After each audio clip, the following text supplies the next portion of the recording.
जय श्री कृष्ण। और इस प्रकार स्तुति की। मुचुकुंद ने कहा, प्रभो, जगत के सभी प्राणी आपकी माया से अत्यंत मोहित हो रहे हैं। वे आपसे विमुख होकर अनर्थ में ही फंसे रहते हैं और आपका भजन नहीं करते। वे सुख के लिए घर गृहस्थी के उन झंझटों में फंस जाते हैं जो सारे दुखों के मूल स्रोत है। इस तरह स्त्री और पुरुष सभी ठगे जा रहे हैं। इस पाप रूप संसार से सर्वथा रहित प्रभो, यह भूमि अत्यंत पवित्र कर्म भूमि है। इसमें मनुष्य का जन्म होना अत्यंत दुर्लभ है। मनुष्य जीवन इतना पूर्ण है कि उसमें भजन के लिए कोई भी असुविधा नहीं है। अपने परम सौभाग्य और भगवान की आहोतिक कृपा से उसे अनायास ही प्राप्त करके भी जो अपनी मति गति असत संसार में ही लगा देते हैं और तुच्छ विषय सुख के लिए ही सारा प्रयत्न करते हुए घर गृहस्थी के अंधेरे कुएं में पड़े रहते हैं, भगवान के चरण कमलों की उपासना नहीं करते, भजन नहीं करते, वे तो ठीक उस पशु के समान हैं जो तुच्छ तूर्ण के लोभ से अंधेरे कुएं में गिर जाता है।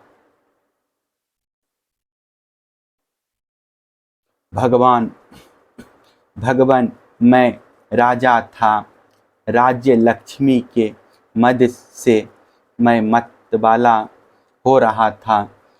इस मरने वाले शरीर को ही तो मैं आत्मा अपना स्वरूप समझ रहा था और राजकुमार, रानी, खजाना तथा पृथ्वी के लोभ मोह में ही फंसा हुआ था। उन वस्तुओं की चिंता दिन रात मेरे गले लगी रहती थी।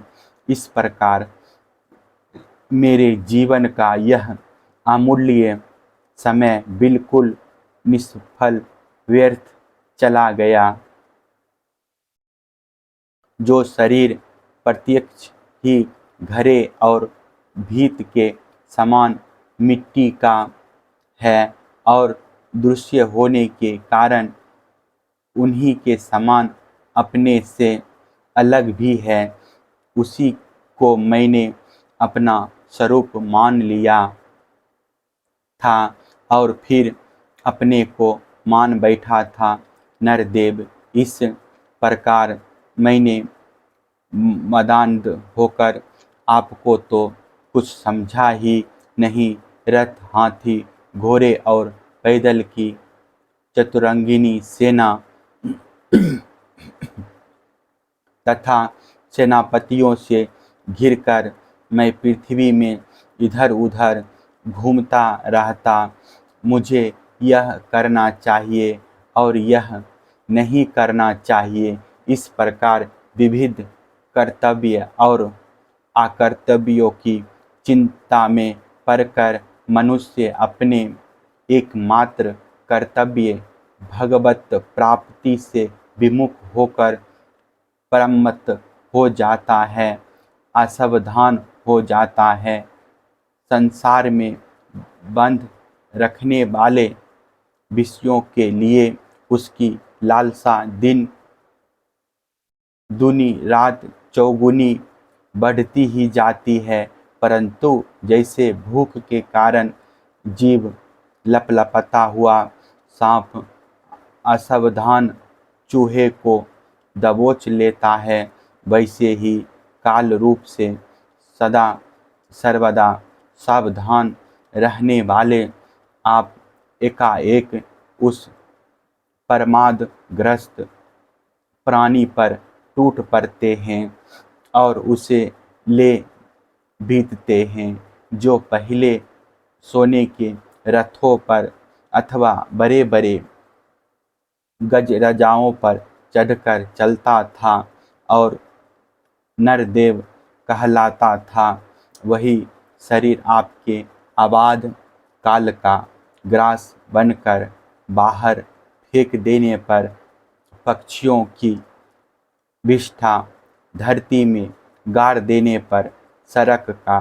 कीड़ा और आग में जला देने पर राख का ढेर बन जाता है। प्रभु, जिसने सारी दिशाओं पर विजय प्राप्त कर ली है और जिससे लड़ने वाला संसार में कोई रह नहीं गया है, जो श्रेष्ठ सिंहासन पर बैठता है और बड़े बड़े नरपति जो पहले उसके समान थे, अब जिसके चरणों में सिर झुकाते हैं, वही पुरुष जब विषय सुख भोगने के लिए जो घर गृहस्थी की एक विशेष वस्तु है स्त्रियों के पास जाता है, तब उनके हाथ का खिलौना उनका पालतू पशु बन जाता है। बहुत से लोग विषय भोग छोड़कर पुण्य राज्यादि भोग मिलने की इच्छा से ही दान पुण्य करते हैं और मैं फिर जन्म लेकर सबसे बड़ा परम स्वतंत्र सम्राट होऊं, ऐसी कामना रखकर तपस्या में भली भांति स्थित हो शुभ कर्म करते हैं। इस प्रकार जिसकी तृष्णा बढ़ी हुई है, वह कदापि सुखी नहीं हो सकता।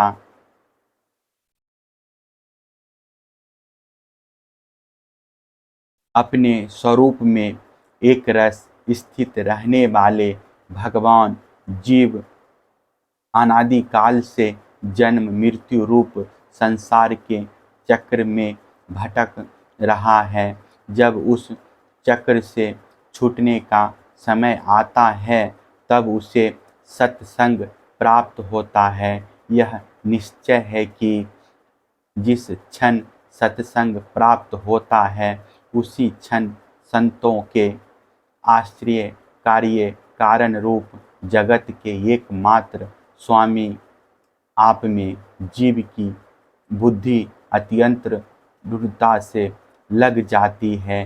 भगवान, मैं तो ऐसा समझता हूँ कि आपने मेरे ऊपर परम अनुग्रह की वर्षा की, क्योंकि बिना किसी परिश्रम के अनायास ही मेरे राज्य का बंधन टूट गया।